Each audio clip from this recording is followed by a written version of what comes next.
What's going on, guys? This is your boy F150 here again with another video. Currently I am filming this off of my tablet, and oh, that is not gonna work. I just dropped my girl off at work.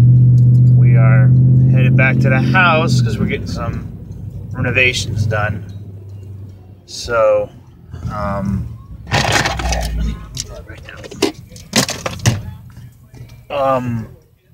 I wanted to kind of just run over a few small details that were done to the truck when I picked it up. I just purchased this about a month ago, and it is a 2013 F-150 with the 5.0 Coyote motor in it. It has the Flowmaster series, bam, Outlaw series exhaust system on it, which sounds really good. This is the XLT model. It is the 4-door. It is the, I guess it's the super cab with the long bed. Now, I haven't gotten my tape measure out to measure it, but I was asked if it was the 8-foot bed. Now, I'm not sure if this vehicle came with an 8-foot bed or if it's just the 6.5 or 6.5, I'm sorry, foot bed. But it is not the short bed. My boss has an 18 and it is a short bed, and I couldn't have that. I'm going to be doing stuff and I need the room. Now, compared to a F250 or F350 or whatever, with the 8-foot bed, this doesn't have an 8-foot bed in that aspect. So I guess it would have the 6.5-foot bed, which is fine. I mean, shit, it's got plenty of room, and I'm super happy. It has the long bed. So besides the bed and the cab, it came with the WeatherTech. Oh man, the WeatherTech floor mats are definitely a perfect addition to the truck. Oh my god. Driving into the sun. They are perfect addition to this truck. They fit 100% perfect. And let me tell you about catching what's on your feet. They catch everything on your feet. It's great. Man, I've taken these suckers out to clean the carpet underneath, and there ain't nothing underneath the carpet. The only stuff that's on the carpet is right next to the running boards where you first get into the vehicle, and if you drop anything off of the floor mats, you're good to go. It has 47,766 miles. She is under 50,000. I've never owned a vehicle under 50,000. This is my first one, and with it being a 13, I'm happy with it. It doesn't have all the crazy options like this Super Duty King Ranch in front of me. Man, that's a nice truck. But it's got what I wanted. It has the exhaust system. It has, and I called 3 different places to verify because I was, oh, now you put your blinker on. I was unsure of it, but I've got a 6-inch Pro Comp. Now, Pro Comp only sells one lift kit for this truck. Now they sell it in a stage 1 and a stage 2. Stage 2, from what I was told from Pro Comp, is you get coilovers. Stage 1, you get everything else. Stage 2 is just the added coilovers, which sold independently are $1,200, and I'm not spending $1,200 on coilovers. I'm good with what I have right now. Yeah, so 6-inch lift kit, 35 1250 20s on Rockstar rims. The rims were not my choice, as I bought the vehicle all done this way. Now, I know a lot of you are going to say, whatever you're gonna say in the comments below about buying someone else's, you know. But you know what? This lift kit was $3,000. I don't have $3,000 to put a 6-inch lift kit. The tires were, they're not name brand. I don't even know who makes them. They've got, anyway, a pair of 35 1250 20s at minimum were like $1,300. The rims, I'm pretty sure, are between $200 and $300 a rim. Actually, I think they were. So that's, you have that kind of money, Lan? I don't. So, you know, yeah, I did. I went out and bought a lifted truck. And you know what? There's plenty of dealerships out there, Ford dealerships, that sell trucks that are already done up, and people do it.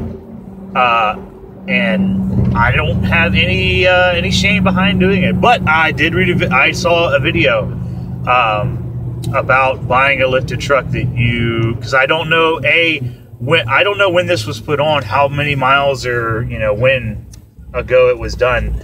So sorry about the shaking. I'm having to hold this with one hand, and there's really nowhere to mount a tablet in my truck right now. So yeah, they said about 5,000 miles you want to go ahead and get everything retorqued. So that's what I'm going to go ahead and do. Only because I don't know when this was done, and I'm starting to hear, you know, some stuff. Plus, I'm getting some inner tire wear on my front end. And I talked to a very good friend of mine. Him and his dad both, well, his dad owns the shop. I'm out in Pittsburgh. And his dad owns the shop, and his dad and his son both work there. And I talked to his son most of the time about it.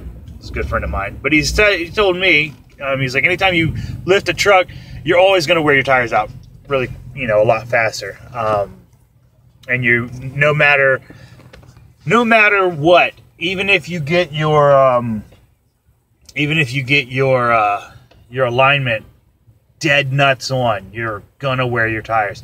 Always rotate your tires on your oil changes. Now, my videos are going to be tailored to this truck exactly. Now, if your F-150s fall in the year ranges of mine, which means, you know, when I do my oil change and I recommend doing using this type of oil or this type of filter, if you got an 11 or a 12, that filter might be on your truck. I'm not going to do crazy research to make sure my filter, you know, runs on, you know, 3 or 4 different year trucks. I'm just going to let you know that, hey, if you got a 13, this oil I use, and I'll tell you what, this is what I use for this reason. I'm not gonna mess around. I'm not gonna add some goofy, you know, fireworks to spruce up my videos. This is the real deal.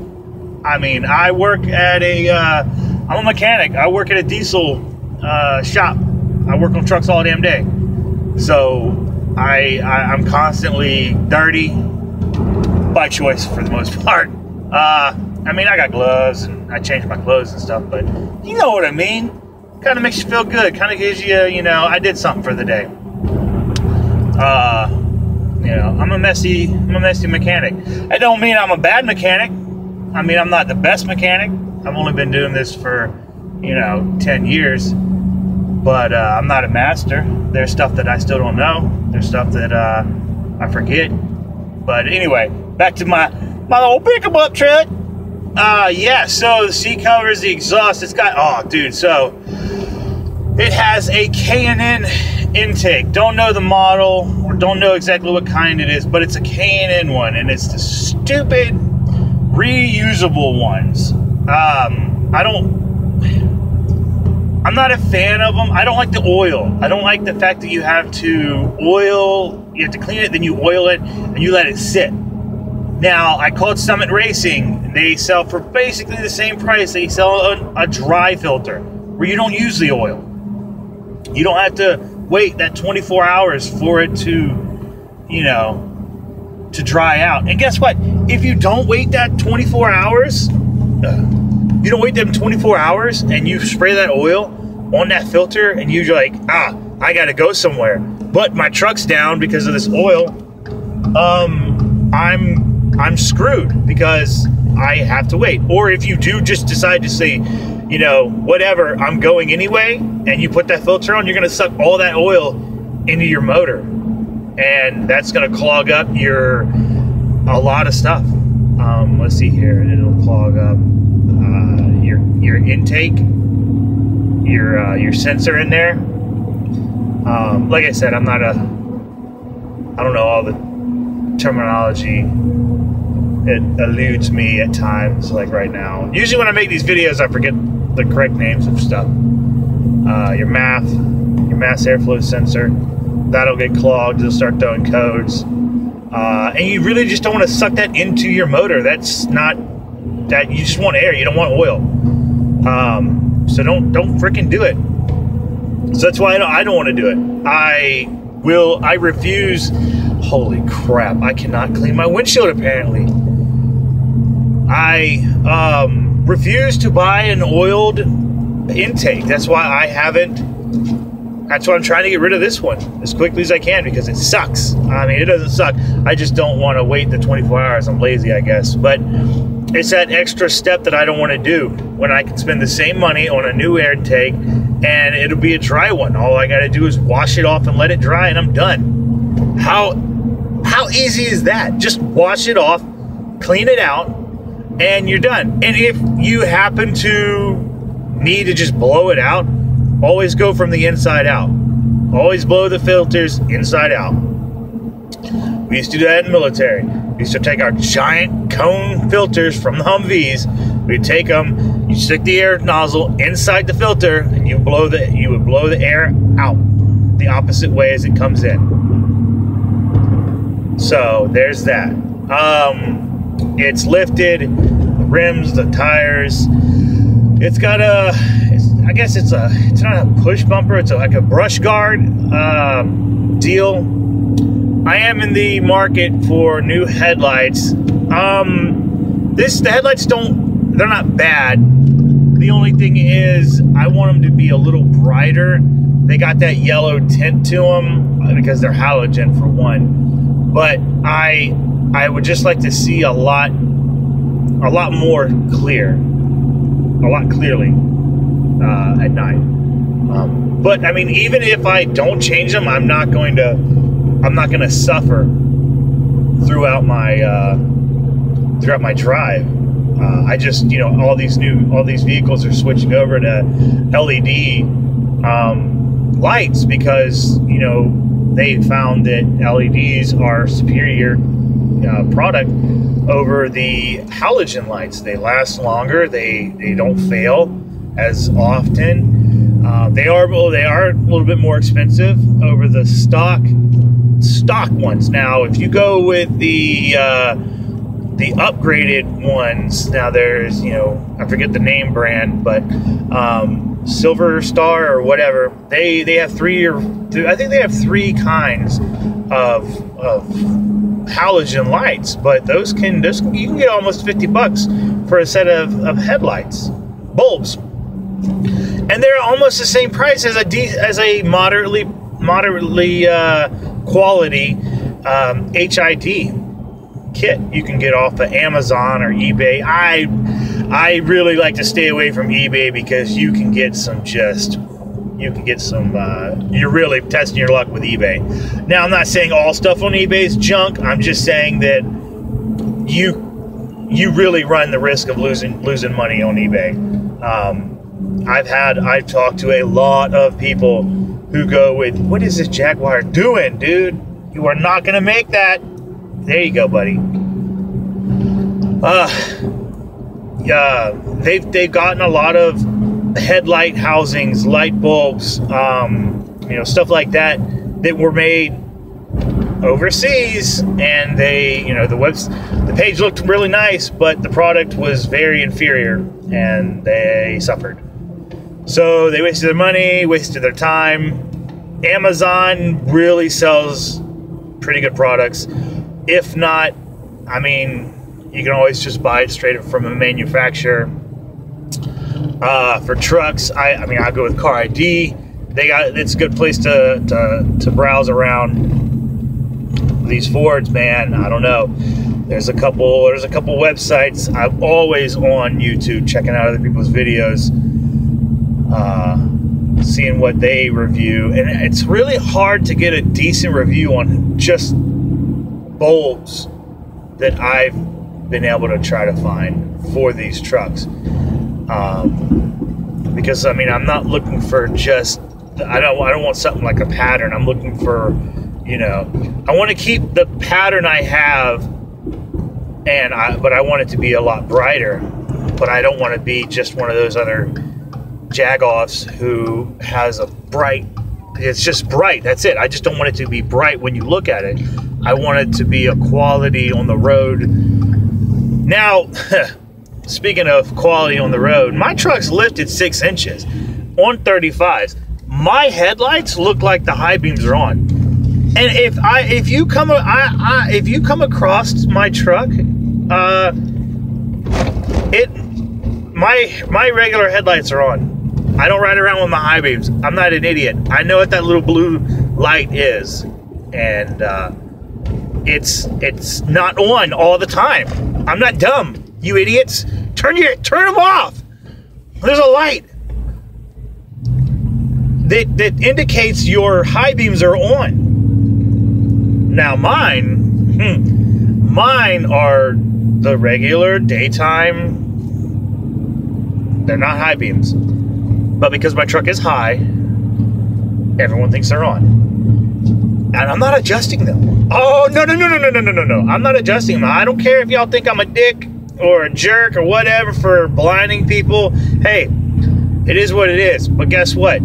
I've had too many times where my headlights just don't, it doesn't work. I may adjust them, actually. You know what? I'm thinking about it now. If I can get a good headlight, I'm going to probably get them adjusted. It depends on how I feel. It depends on how this next few weeks go. Because, yeah, anyway. But, I'm just planning on doing some specific to this year mods.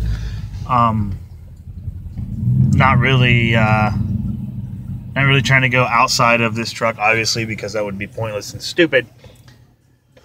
But yeah, so stick with me. This is going to be fun. Sorry about this 17-minute video. I guess it's more of just an introduction to what's going on. I did a cold start video this morning, but then I realized, that I was too far away from the truck, and you really couldn't tell. So I'll send another video probably tomorrow morning. All right, this is F-150. See y'all later.